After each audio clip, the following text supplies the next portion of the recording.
Well, it's been 12 hours since I completed my first loop on my new layout. So far no issues, no derailments, no uncoupling.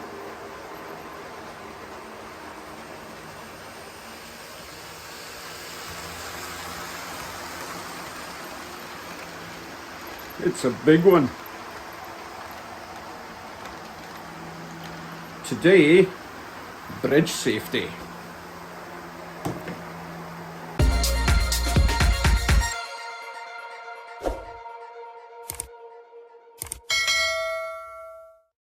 Hello YouTubes. Today, due to popular demand, I will be installing a power kill switch to my lift bridge. This will disable the power 2 feet to the left, 2 feet to the right, or your left, on the layout, so that trains coming towards the bridge will lose power and not plunge to their death.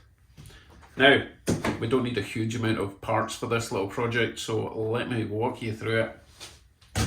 We are going to need some isolated rail joiners, one micro switch, it is very micro, a couple of nails to hold the little switch in place, and some wire.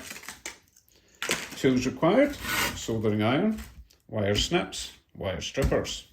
First thing I need to do then is create a section of isolated track that I can power, and what we're basically going to do is interrupt that power with the micro switch, but we'll get to that later.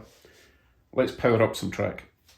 So I'm going to isolate the track from this point all the way up to here, which you might think that's a lot. However, if you have one train or one loco running down the track, that's plenty of space. A foot would be fine, unless it was one of those Proto 2000s that carry on forever.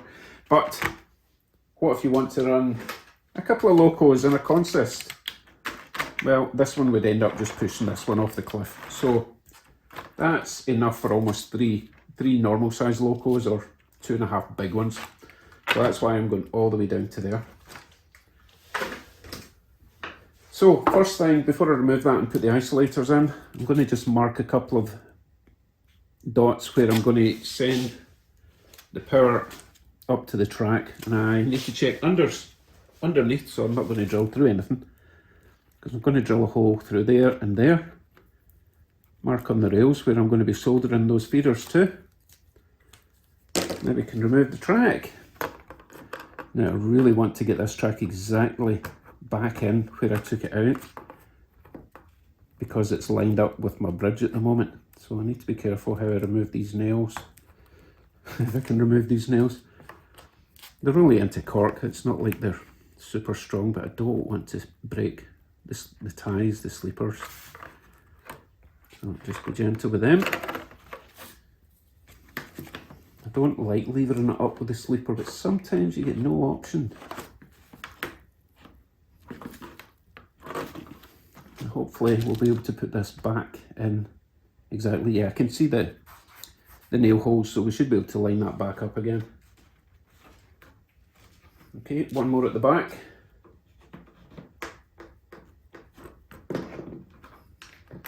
Can pull that out.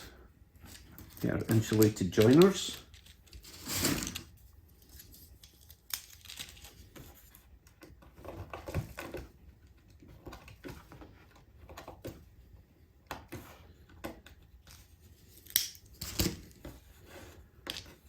And pop them on.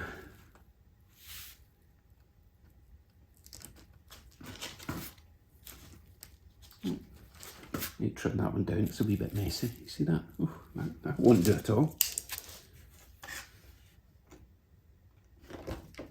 At least these are the clear ones. On my last layout I was using those horrible yellow ones. Not exactly discreet.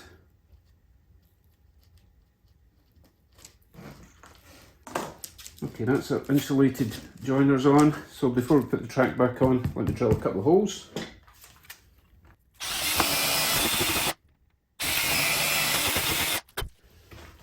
Okay, we can get our track back on then.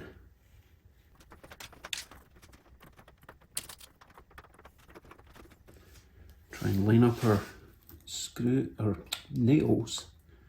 They're lined up. There. Got a misbehaviour.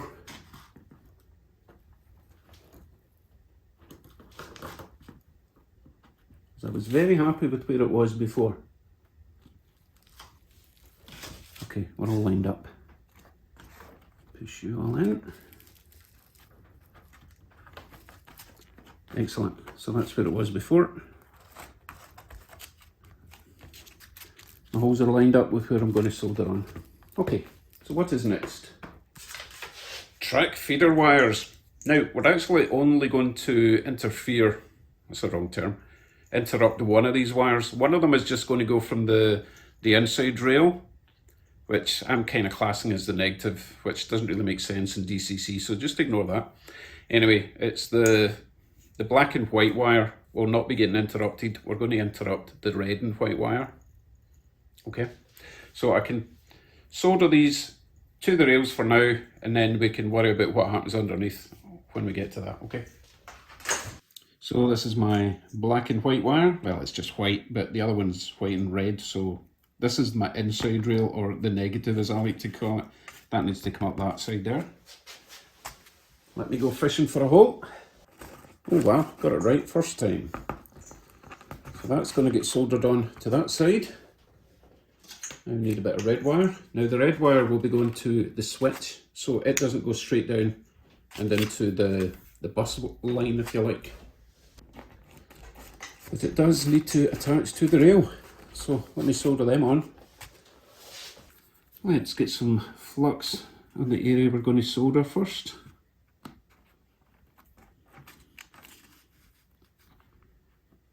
Okay. Soldering iron is hot and clean.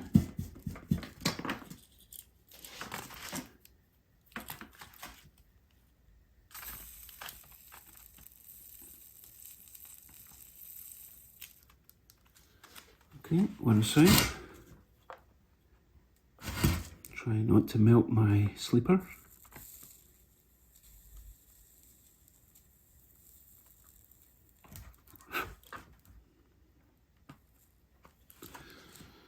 Lovely. I like to clean off my solders with some isopropyl alcohol in case it wants to cause trouble with corrosion, etc.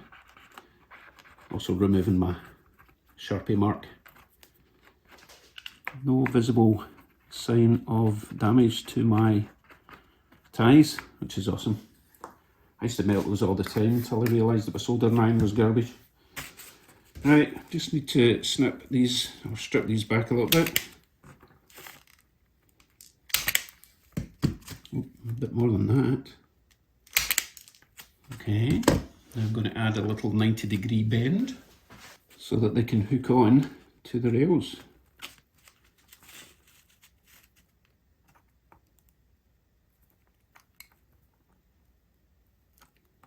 Okay. Try and get a little bit of solder on them. I'm using solid core wire so it doesn't tin up as nicely as stranded wire does.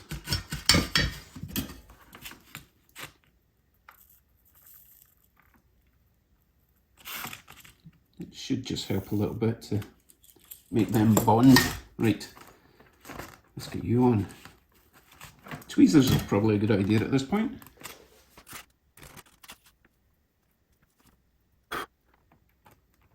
One down.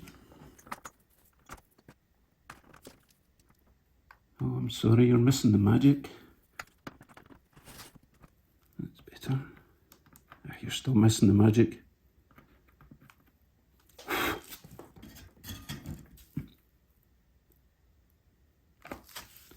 Okay, make sure they're tight. They're good. Right, so I've got my wires going down.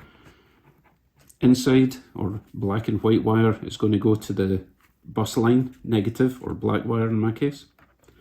This one is heading that way to the switch that I'm about to install.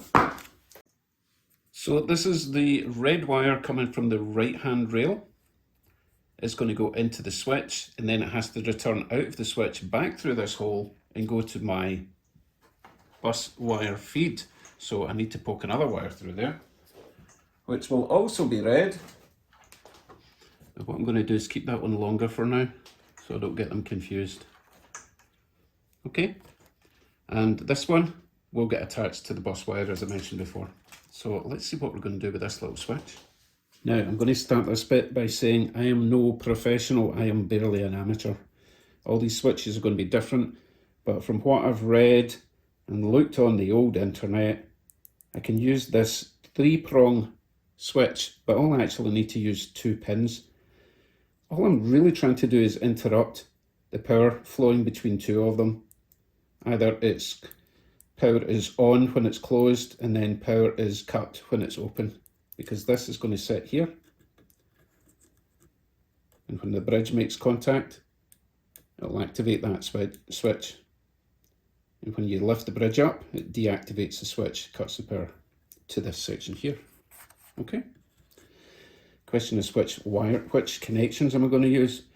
Right, from what I've seen, and again don't quote me on this, but I think I want the red one going to the C for common and the other wire going to NO for normally open. But you know what, if that doesn't work I can try the other 2, and I could eventually use the 3rd pin. I'm thinking I could wire up a little flashing red light up here to let people know that the bridge is open, just for a laugh. It's not really going to do anything. So let me snip or strip these down a bit, solder them on, see if it works. We can actually try it even before we screw this into place, and by screw I mean nail it in. Let's give it a go.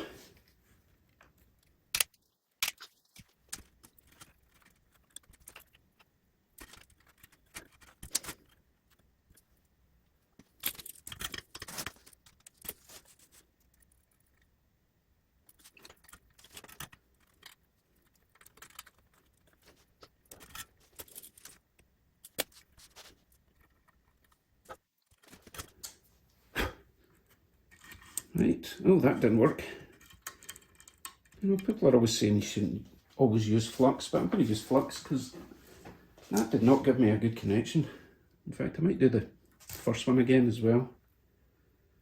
All these naysayers should just listen to my instincts, right?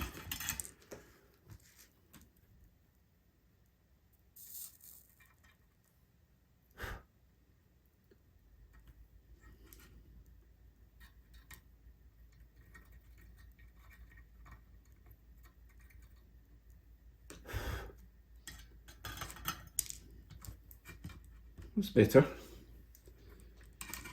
So let us stick a train on there, not an expensive one, and see if it works. Oh, I need to plug the other side of that in first. Right, we're plugged in. Let's see now, DC power. Yeah, power should be on. Switch is in the up position, simulating the bridge being up. If I press that down to simulate the bridge being closed, it should move. Yes, there it goes. Does it go all the way? Oh, oh, come back. So, right, train hurtling towards. See, it was hurtling towards the open bridge. The bridge is closed, bridge open. Excellent, it's going to work. I'm actually quite keen to maybe wire up a wee light to the other prong, but we'll do that another time. Let's mount this to that. Let's feed that wire in. We don't need it all out. We need a bit of it though, because I want to tuck the wires up there, kind of out the way. That's okay, we can do that after. So I'm going to mount it roughly there. Now I've got 2 holes for nails. So I could mount the first one in and then adjust the height by rotating it a little bit. Well, I did have 2 nails. Oh, there it is. And as you can see, I'm using a nice dainty little hammer. It's the smallest one I could find. So let's see now. If I put it in the far side, we can swivel it that way if we need more height, okay? So let's go with there. Yeah, I think that'll work.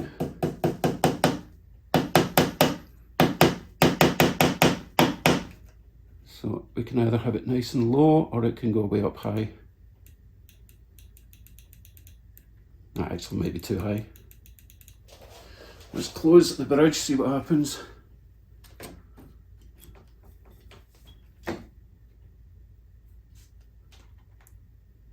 Okay, so it's not too, definitely not too high. So I'm actually going to straighten that up, put the other nail in, and I think we'll be good to go. So you're going to go there. Yep, that should work.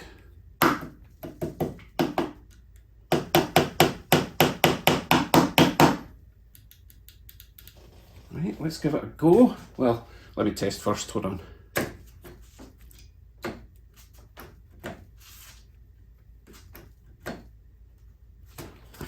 I can't tell if it's clicking or not. Let's just try a train on it, shall we? So the loco's in the isolated area at the moment. I close this bridge. Will it continue its journey? Yes. Just in case. Perfect. Me so happy. Let's try a speed run with the bridge fully open. Don't worry, it's just a cheap loco.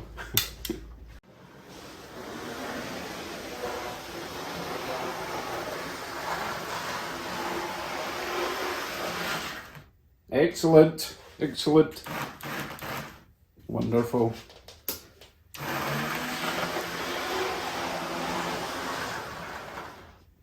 Obviously I've got the other rail to do and that side over there to do as well. But it's exactly the same, you don't need to see that. Oh, there's one more thing I need to show you. You'll remember I replaced my dowel alignment springs that I made out of a bit of wire, but they were compressing. Well, I replaced them with springs out of a ballpoint pen because they worked just fine. However, they were working a bit too well and they were keeping the bridge up a little bit. So as you can see, I've got a couple of these cabinet magnets in a dashing black colour. And now my bridge sticks down exactly the right height. That's all we need. We don't need a big giant raspy clip thing. That's fine, gravity will take care of the rest. And I've still to put some strengthening on there as well. So when I put more strength on the bridge, it'll make it heavier, which will keep that really nice and tight. Not that it's loose or anything. It's tight enough. Okay, safety protocol is now in place. You can sleep easy tonight. I've got a lot of work to do. Thanks for watching and stay to the end for the scary outro. Bye for now.